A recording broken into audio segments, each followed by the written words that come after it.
तो इस क्वेश्चन को समझने के लिए सबसे पहले हमें सवाल को समझना है कि कैसे दिया गया है, क्या पूछा जा रहा है और कौन सी वैल्यूज गिवन है।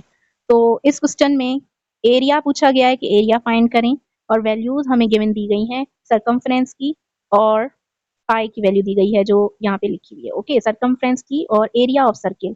इसमें जो चीजें आपको याद रखनी है वो ये हैं कि सर्किल का एरिया पूछा गया है, तो हर किसी की शेप के लिए अलग से फॉर्मूला होता है। तो सर्किल की शेप के लिए जो फॉर्मूला है सर्किल के एरिया के लिए वो अलग है और सर्किल के सरकमफ्रेंस के लिए वो फॉर्मूला अलग है। तो सबसे पहले आप फॉर्मूले याद कर लें कि इनके क्या है।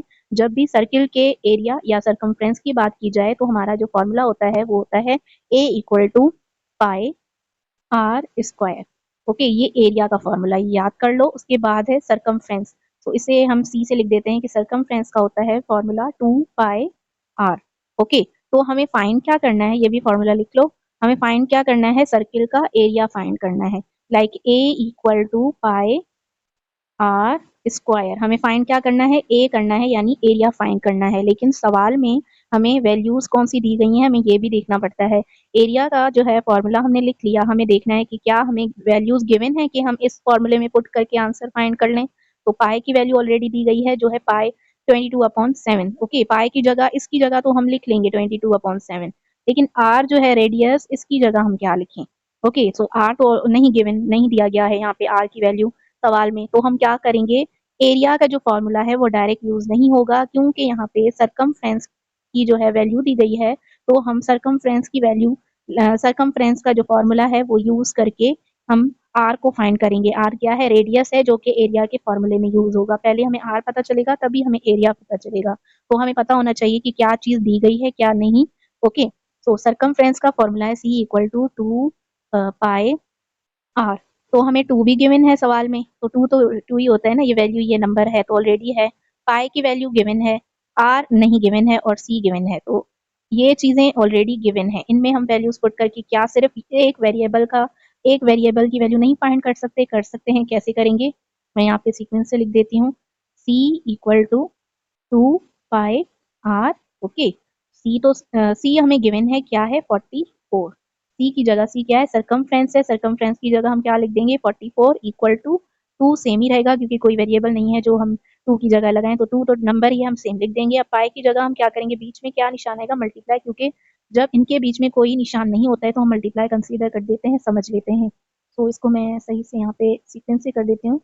44 सी की जगह इक्वल टू, और 2 सेम रहेगा, पाई की जगह मल्टीप्लाई करके, पाई की जगह हम क्या करेंगे, मल्टीप्लाई लगा देंगे। ओके, पाई उसके बाद मल्टीप्लाई, पाई की वैल्यू लिख देंगे 22/7। उसके बाद मल्टीप्लाई लिख देंगे आर। अब इनको सॉल्व करेंगे, सही है, फिर हमारी जो आर है वो आ जाएगी। कैसे आएगी, 44 सेम रहेगा इक्वल टू, यहाँ पे क्या हो रहा है 22/7 लिखा हुआ है, कुछ भी नहीं है मतलब नीचे 1 है। ओके, ये कैसे है मैं यहाँ पे दोबारा लिख के बताती हूँ सही। ओके, 44 सेम रहेगा इक्वल टू, यहाँ पे ऐसे लिखा हुआ था ना कि 2 का 2 मल्टीप्लाई 22/7 मल्टीप्लाई आर। तो इसके नीचे कुछ नहीं है मतलब 1 है। अब ये आपके पास मल्टीप्लीकेशन वाले मेथड में आ गया जो क्रॉस मल्टीप्लाई होता है। 22 को हम 2 से मल्टीप्लाई करेंगे, क्या आएगा 44 divided by 7 multiply by R. तो ये डिवाइड हो रहा है 7 इस 44 के पास जाके मल्टीप्लाई हो जाएगा। ओके, और जो 44 है वो मल्टीप्लाई हो रहा है दूसरी साइड जाके। अब ये लिखा हुआ कैसे उसको कर देते हैं, जब आप कॉपी पे सॉल्व करोगे ना तो आपको समझ में आ जाएगा, जैसे मैं बताती जा रही हूँ, बस आप वैसे इसको लिखते जाओ।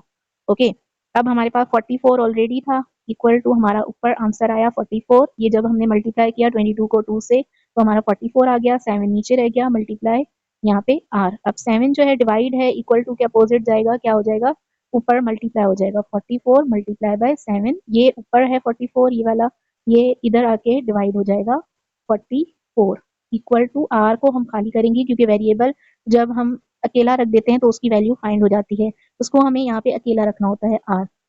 ओके, सो ऊपर क्या है 44 डिवाइड बाय 44 मल्टीप्लाई बाय 7, ये डायरेक्ट कट हो गया तो आर की वैल्यू क्या आ गई, 44 44 सेम थे। ओके, हमने कट कर दिया, आर की वैल्यू क्या आ गई 7 आ गई है डायरेक्ट यहाँ पे, सही है।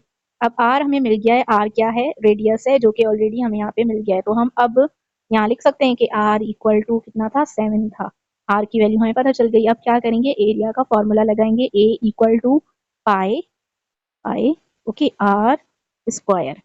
a इक्वल टू पाई की वैल्यू क्या है 22/7।